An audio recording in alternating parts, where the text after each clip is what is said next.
Что ты, Леся, возмущаешься? Пришли будить. Яша-то довольный, что Леша пришел.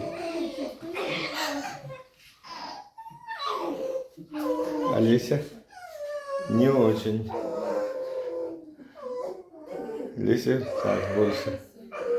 Просто не хочет на улицу, возмущается. А Яшка даже не возмущается.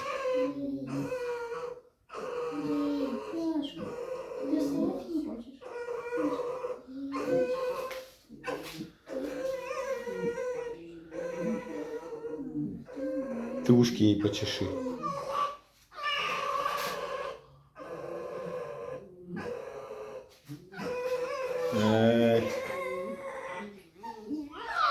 Аня, а что ты дергаешь руку? Она ж не кусается.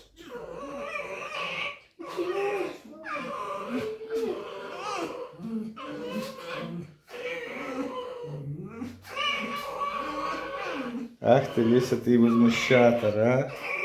Ты Яшу переплюнула. Леся, уже насколько Яша возмущался.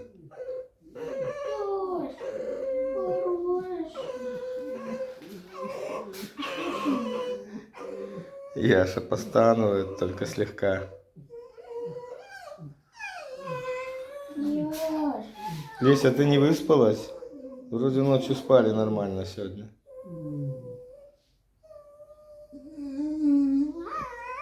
Вот это зеваем.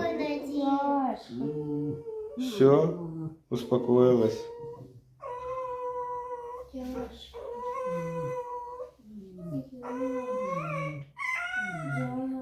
Он зевает, он зевает.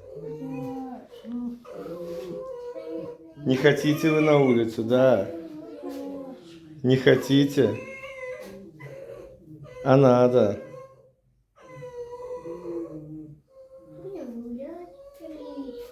В туалет хоть сходить надо вам.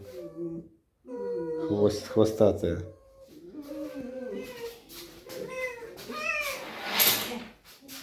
Все, Лесю, видно, уже и так прижимала.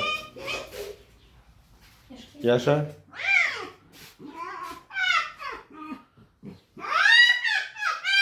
Яша, ты...